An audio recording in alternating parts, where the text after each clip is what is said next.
Et si je vous disais qu'un simple changement de régime fiscal peut vous faire économiser plusieurs centaines d'euros chaque année? Aujourd'hui, on va parler argent, mais on va surtout apprendre à choisir entre deux régimes fiscaux lorsque l'on est micro-entrepreneur, le régime d'imposition classique ou le versement forfaitaire libératoire. Rassurez-vous, ce n'est pas aussi compliqué que ça en a l'air et je vais prendre des exemples très concrets avec des chiffres pour que vous puissiez apprendre à choisir entre l'un ou l'autre. Et restez bien jusqu'à la fin de la vidéo parce que je vais vous dire à partir de quel seuil c'est intéressant de prendre l'un ou l'autre des régimes et surtout vous allez voir que bien choisir peut vous rapporter énormément d'argent.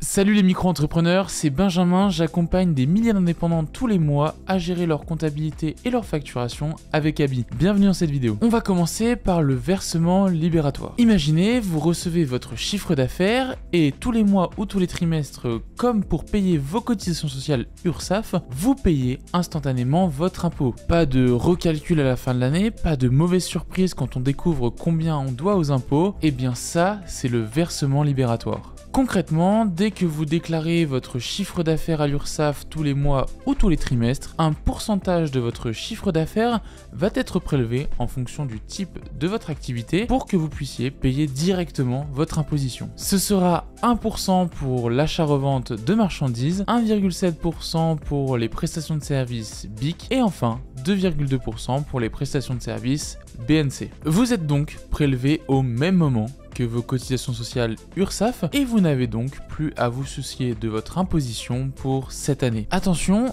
l'année d'après, au moment de votre déclaration de revenus pour l'année en cours, vous devrez quand même reporter les montants que vous avez payés à l'URSSAF, les montants de votre chiffre d'affaires. Ces montants seront à reporter sur votre déclaration de revenus. Si vous voulez absolument tout connaître sur le versement libératoire, je vous ai fait une petite vidéo que je vous mets juste ici qui détaille tous les tenants et les aboutissants de ce dispositif. Mais du coup, on peut se poser la question, c'est quoi la différence avec l'imposition classique? C'est le système par défaut, c'est là où vous allez payer vos impôts une fois par an, comme pour vos salaires par exemple, et la déclaration, comme pour le versement libératoire, se fera au même moment que votre déclaration de revenus si vous êtes salarié par exemple. Vous avez ce qu'on appelle un abattement forfaitaire automatique sur votre chiffre d'affaires. C'est-à-dire que pour la vente de marchandises, l'État va enlever 71% de votre chiffre d'affaires pour calculer votre imposition. Au niveau de la prestation de service BIC, ce sera un abattement de 50% et pour les prestations de service BNC, ce sera un abattement de 34%. Très concrètement, si vous faites 100 000 euros de chiffre d'affaires en vente de marchandises par exemple, l'État ne considérera que vous êtes imposé que sur 29 000 euros ayant pratiqué l'abattement de 71% de votre chiffre d'affaires. Les 29 000 euros seront ensuite imposés comme pour un salarié avec les tranches d'imposition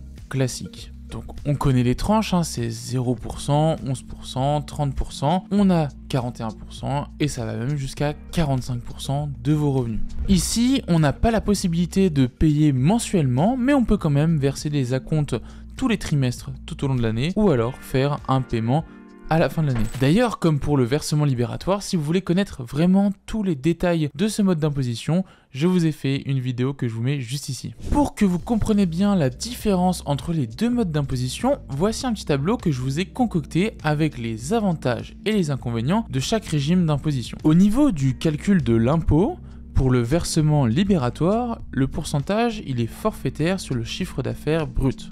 On retrouve donc 1%, 1,7%, ou 2,2% selon l'activité. Pour l'imposition classique, on a un barème progressif sur le bénéfice net. On parle du chiffre d'affaires, moins l'abattement forfaitaire de 71%, 50% ou encore 34% selon l'activité. Au niveau du paiement, pour le versement libératoire, c'est possible de le faire de manière mensuelle ou trimestrielle à l'URSSAF en même temps que les cotisations sociales. Pas de paiement d'impôt sur le revenu lors de la déclaration annuelle puisque tout a déjà été soldé. Au niveau de l'imposition classique, on a un paiement par acompte mensuel au niveau du prélèvement à la source ou solde après la déclaration annuelle. Au niveau de l'imposition classique, on ne peut pas faire d'acompte mensuel mais on a un solde à la déclaration annuelle ou alors alors on peut encore faire des acomptes trimestriels. L'impôt il est calculé et prélevé après coup, l'année en cours sur estimation ajustée l'année suivante. Au niveau des conditions d'accès, le versement libératoire est une option soumise à conditions réservée aux micro-entrepreneurs avec un revenu fiscal de référence N-2 sous le seuil légal. C'est environ 28 000 € par part pour une option en 2025. Il doit être demandé explicitement à la création ou avant le 30 septembre pour l'année suivante. Au niveau de l'imposition classique, il n'y a aucune condition de revenu fiscal de référence puisque c'est le régime par défaut pour tous les micro-entrepreneurs. Il faut bien sûr veiller à respecter les limites du chiffre d'affaires du régime micro-entreprise. Au niveau des avantages principaux, le versement libératoire est très simple et il n'y a pas de régularisation ultérieure. Le taux est potentiellement très bas comparé aux tranches d'impôt sur le revenu qui peuvent être très élevées. L'impôt il est étalé sur l'année en même temps que les rentrées d'argent, il n'y a donc pas de décalage. Au niveau de l'imposition classique, pas d'impôt si les revenus sont faibles ou non imposables et on a une certaine progressivité. L'impôt s'ajuste à votre situation familiale et aux autres revenus. On parle de quotient familial, de réduction en fonction de vos enfants, etc. Il n'y a pas de démarche ni de seuil de revenu fiscal de référence à respecter pour en bénéficier puisque c'est une attribution automatique. Au niveau des inconvénients principaux pour le versement libératoire, il vous fait payer de l'impôt même en cas de très faible chiffre d'affaires ou si normalement non imposable. On paye de l'impôt dès le premier euro de chiffre d'affaires. C'est disponible uniquement sous condition avec un plafond de revenu fiscal de référence et le pourcentage appliqué est sur une base brute. Ça peut être très défavorable si la marge bénéficiaire que vous faites avec votre activité est très faible. Au niveau de l'imposition classique, c'est une imposition qui peut être potentiellement plus lourde si vous êtes dans une tranche élevée, 30% par exemple, sur le bénéfice. On a évidemment moins de visibilité immédiate, il faut anticiper pour éviter les surprises. Vu qu'on a un paiement décalé, on peut avoir un gros ajustement. La gestion administrative est un peu plus complexe puisque c'est une déclaration annuelle imposable et que les acomptes sont à gérer manuellement.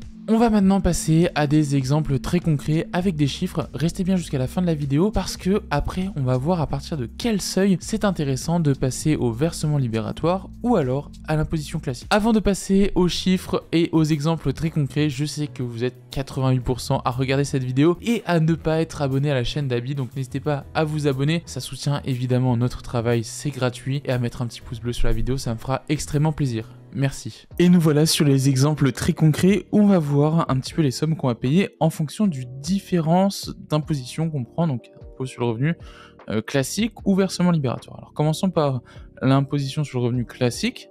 Donc on va prendre deux exemples avec 60 000 € de chiffre d'affaires en prestation de service BNC et 8 000 € de chiffre d'affaires en prestation de service BNC. Évidemment, au versement libératoire, on verra la différence entre les deux, comme ça nous permettra de bien comparer. On a donc un revenu fiscal de référence après abattement de 39 600 €, puisque, comme vous le savez, hein, on l'a vu tout à l'heure, on a un taux d'abattement forfaitaire qui va s'appliquer en fonction de notre activité. On a donc une répartition sur les différentes tranches d'imposition. Comme je disais tout à l'heure, ça marche comme si vous étiez salarié, le 39 600 € étant considéré maintenant comme du salaire, vu qu'on a eu l'abattement forfaitaire. On a donc un impôt total réparti dans les tranches, comme vous pouvez voir, au niveau des calculs de 5 045 €. Et donc, on a un taux moyen d'imposition à 8,4%. On passe maintenant à 8 000 € de prestation de service BNC. On a donc un revenu fiscal de référence de 5 280 €, ce qui nous donne un calcul de 0 € d'impôt puisqu'on passe dans la première tranche qui est imposée à 0%, qui va jusqu'à 11 497 €. Et donc le taux d'imposition est de 0%. Voyons maintenant en comparaison qu'est-ce qu'on aurait payé si on était au versement libératoire. Si on est à 60 000 € de CA, on est prélevé, comme je le disais dans la vidéo juste avant, toute l'année, en même temps que les cotisations sociales URSSAF, et donc notre taux de prélèvement libératoire de 2,2% nous donne un impôt de 1 320 €. On a donc un taux moyen d'imposition de 2,2%. Et pour 8 000 €, vous l'aurez peut-être compris, tout est prélevé évidemment en même temps que l'URSSAF, on a 2,2% d'impôt, ça nous donne 176 € d'imposition, avec un taux moyen d'imposition toujours à 2,2%. On peut donc voir en quelques chiffres que plus vous êtes plus vous faites de chiffre d'affaires et plus le versement libératoire sera une option intéressante. On se retrouve maintenant juste après avec les seuils qui font basculer le versement libératoire comme étant l'option la plus avantageuse. Et comme promis, on va voir maintenant à partir de quand et de combien de chiffre d'affaires le versement libératoire est plus avantageux en micro-entreprise. C'est parti. On va prendre un exemple pour une part fiscale sans autres revenus avec le barème de l'imposition 2025. Ça changera un petit peu pour les autres années, mais le principe reste le même. Au niveau de l'activité de vente BIC, on a un abattement de 71% en imposition classique. Le versement libératoire, lui, c'est 1% du chiffre d'affaires. Le seuil à partir de quand l'imposition libératoire devient rentable est d'environ 39 000 € de chiffre d'affaires. En dessous de ce chiffre d'affaires, le barème progressif est inférieur à 1% si on prend la somme des taux, et donc il sera plus intéressant d'avoir l'imposition classique. Au niveau des prestations de services BIC, l'abattement il est de 50% et le taux de prélèvement forfaitaire pour le versement libératoire il est de 1,7%. C'est donc avec un CA aux alentours de 31 000 € annuels que le versement libératoire devient avantageux pour un micro-entrepreneur. Pour les activités de prestation de services BNC, on sait en imposition classique qu'on a un abattement forfaitaire de 34% de notre chiffre d'affaires et que le taux du versement libératoire est de 2,2%. C'est donc aux alentours de 26 000 € de chiffre d'affaires annuel que le versement libératoire devient plus avantageux en micro-entreprise quand on fait de la prestation de services BNC. Et voilà, j'espère que ce comparatif entre les deux modes d'imposition possibles en micro-entreprise vous a aidé à choisir le bon pour vous pour cette année. N'hésitez pas, comme je l'ai dit avant, à vous abonner à la chaîne d'Abi, ça soutient énormément notre travail et ça nous permet de continuer à créer du contenu comme celui-là pour aider tous les micro-entrepreneurs. À bientôt.